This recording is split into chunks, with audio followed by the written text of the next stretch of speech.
Other speakers, he's definitely a teacher that you do know, whether it's in yearbook or AP Lang or whatever it is, if you just see him walking around being a cool guy overall. So, without further ado, please help me introduce Mr. Zamora.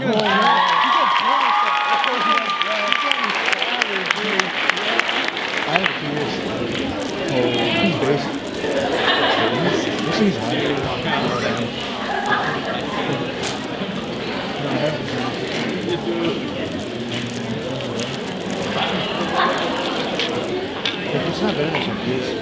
It's just what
Alright, for those of you guys that don't know me, my name is Mr. Zamora, and okay, I'm kind of nervous. Normally I don't get nervous, but I guess for this I am. So, here we go. Going to 9th grade, believe it or not, I was the shortest kid in school. And to compound this unwanted attention, I had this girlfriend who was also the shortest girl in school. I cringe walking down the hallways, hearing people say how cute we were.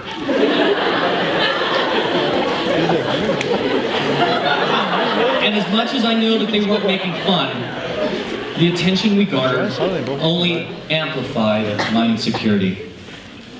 I share this because at times the voice of inadequacy and insecurity still haunts me. You see, when I was first approached to present my understanding of the topic, it was a bit unconventional. Aside from the anxiety that comes with presenting like your personal feelings to a large group of people, the power of me really didn't resonate. The reason being is, for me, the power of me became a very destructive way for me to kind of look at life. And this is a lesson that would take me 30 years to understand. For me, my identity has been shaped by Jesus Christ, covering my insecurity and powering my life. I was introduced to the idea of God very young. For better or worse, if you're Filipino, chances are you grew up in the Catholic Church. One of my fondest memories I have of my family was going to Mass and the Sunday tradition of going Mass. And one of the things that I remember most fondly is my dad actually singing hymns. If you knew him now, you would doubt that he would. So at night, after church, we would go to my grandparents' house for Sunday dinner. And this tradition would last for 16 years of my life. Sometime in high school, our Sunday traditions, started to change. We didn't go to church as much, in part because I started to drive, but mostly because my parents were having problems. And as much as I'd like to say that it didn't affect me, being that I was 17, looking back on it now, it was quite transformative. I remember my parents sitting us down to inform us they were going to get divorced. I remember leaving the table to cry outside. And this would be the start of the most tumultuous time in my life. The foundations of my world were crumbling, and I had to rely on myself. I had, in a sense, to rely on the power of me. Within a year of that announcement, I graduated high school. Our house would burn down. My parents would separate, they would be in different homes, and I'd be homeless because I chose not to live with any of them. My next high school girlfriend and I would prolong a tempestuous relationship that ended in our arrests. I'd be placed on academic probation in college and threatened with expulsion. I didn't trust my parents to help me through these rough times. Instead, I relied on friends who would influence some bad choices, one of them being smoking, which would plague me for over a decade. I lived in disregard of authority, school administrators, police, my parents, and ultimately God. I was a sole and final authority in my life.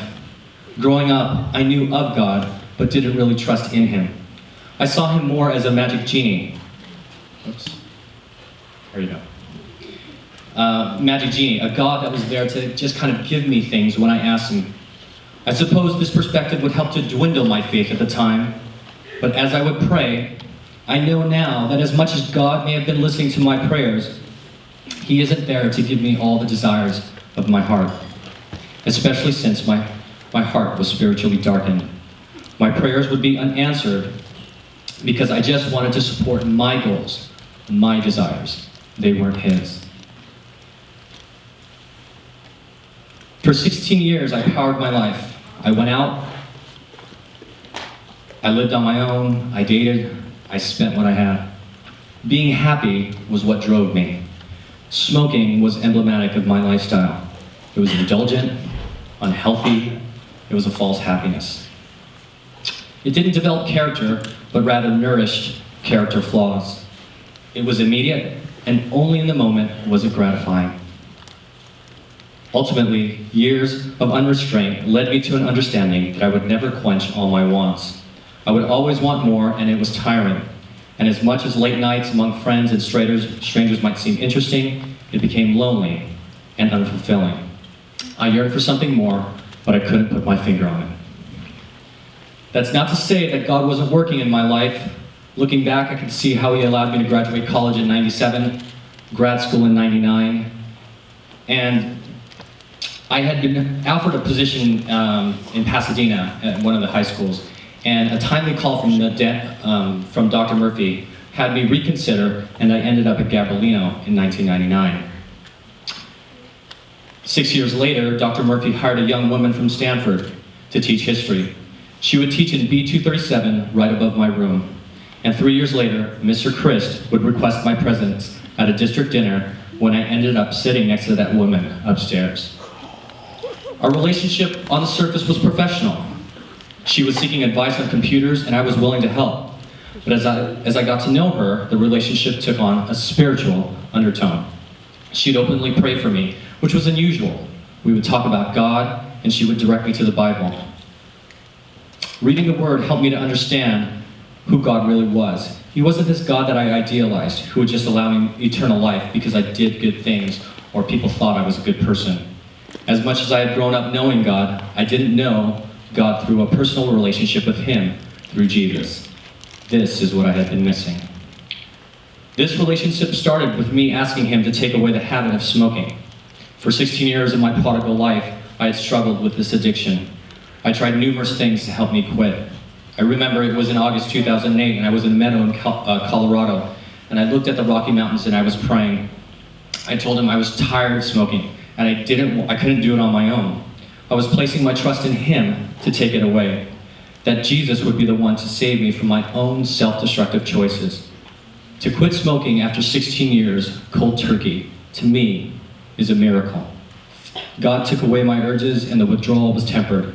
Days turned into weeks, weeks turned into months, and I knew that I had a new relationship with Him. He was powering my life now, not me. But this is not the most amazing miracle of all. A year later, on my birthday, I would marry that woman. All the Gabrielino people there. That some of you call Miss Al.